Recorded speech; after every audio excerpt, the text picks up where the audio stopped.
A Bíblia diz no versículo 9: levantaram-se alguns que eram da sinagoga chamada dos libertos, e dos sirineus, e dos alexandrinos, e dos que eram da Cilícia e da Ásia, e disputavam com Estevão. Notemos, irmãos, ele começou a pregar, ele começou a operar sinais e prodígios, e se levantaram contra ele. Comece a pregar, comece a expulsar demônios, comece a orar pelos enfermos, e pessoas vão se levantar contra você. Se levantaram contra Estevão, foi muito rápido. Literariamente, foi de um versículo para o outro.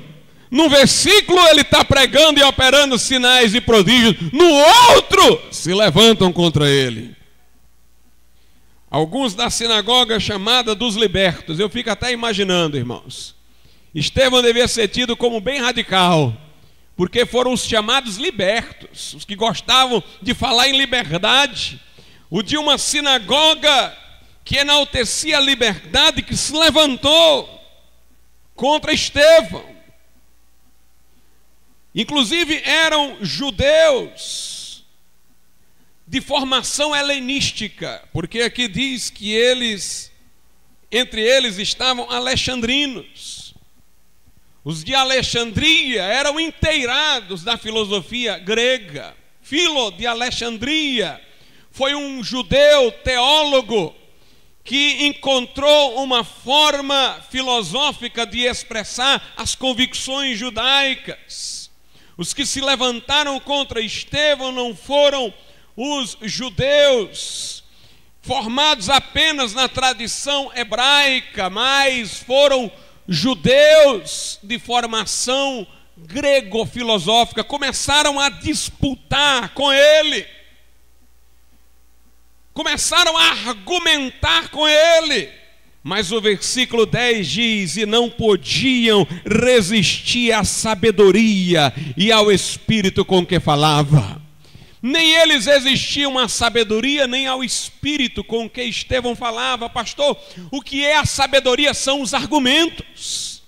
Eles argumentavam, Estevão contra-argumentava, eles se calavam e pulavam para outro argumento, porque já tinham perdido no primeiro. Começavam outro, Estevão contra-argumentava, pulava para outro, porque eles não resistiam à sabedoria de Estevão, nem ao espírito, irmãos. Não havia em Estevão apenas lógica, argumentação, havia uma influência irresistível. Havia algo que deixava aqueles homens acabrunhados. Havia alguma coisa que saía de Estevão que deixava aqueles homens desarmados, confundidos, silenciados. Não basta, irmãos, que nós conheçamos a Bíblia e saibamos argumentar. É preciso que possamos exalar o bom aroma de Cristo.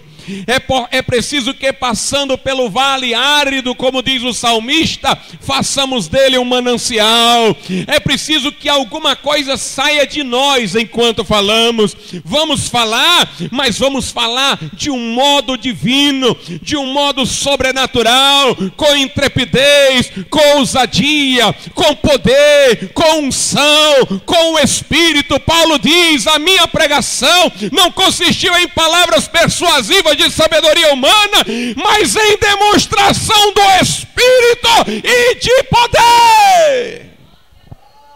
A Bíblia diz que Jesus não falava como os escribas e fariseus, ele falava como quem tinha autoridade.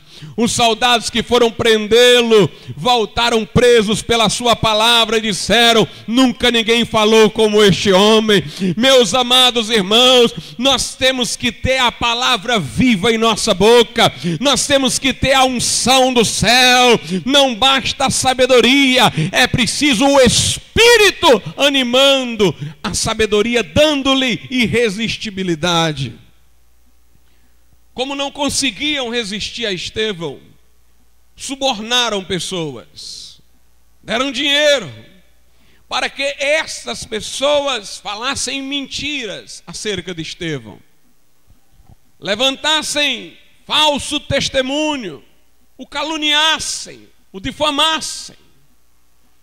Começaram então a afirmar que Estevão estava falando contra a cultura hebraica, contra os elementos que davam identidade ao povo hebreu, como por exemplo o templo. Colocaram Estevão como um inimigo cultural de Israel. E ele então foi levado ao conselho, foi levado ao sinédrio, foi levado a homens que tinham posição representativa dentro da cultura judaica para resolver estas questões dilemáticas. No versículo 15 a Bíblia diz assim: então todos os que estavam assentados no conselho, fixando os olhos nele, isto é, em Estevão, viram o seu rosto como o rosto de um anjo. O conselho foi montado. Aqueles líderes se organizaram, levaram Estevão lá. Mas Estevão, mesmo sem falar, falava. Mesmo sem nada dizer, ele transparecia a glória de Deus no seu rosto. O seu rosto era como de um anjo. O seu rosto brilhava. Talvez aquelas pessoas dissessem: bem, essa aparência angelical de Estevão é sua hipocrisia, é sua fama de herói exibida na face. Mas na verdade, irmãos, é porque Estevão estava cheio da presença de Deus. E o seu rosto transparecia a glória daquele a quem ele contemplava. Eu fico me lembrando de Robert Murray McCain, um grande pregador, um avivalista. Contam que antes de ele ir ao púlpito pregar, ele passava horas numa salinha orando.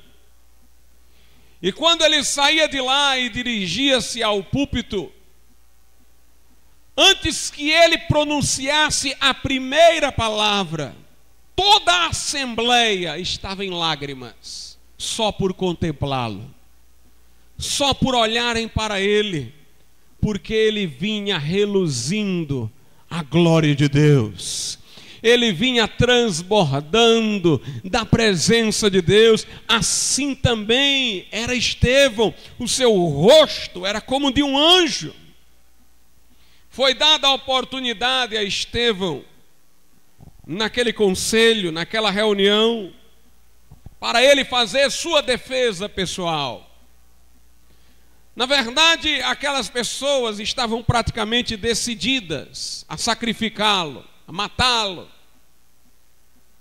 Mas fazia parte do processo, da formalidade, que ele tivesse oportunidade para defender-se. Estevão, em vez de defender-se, começou a pregar a palavra de Deus.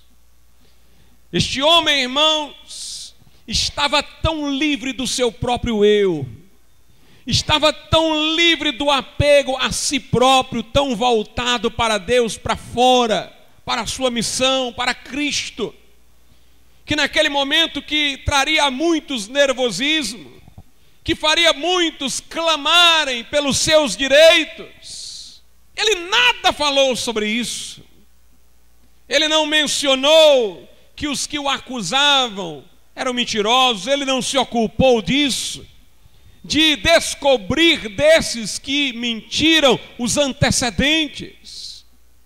Ele não se preocupou de levantar hipóteses de que eles foram subornados, de que eles ouviram mal. Ele não falou de si, de como ele era fiel à cultura judaica. Ele começou a pregar a palavra de Deus. Aleluia! Era um homem livre de si mesmo e por isso pronto para servir a Deus.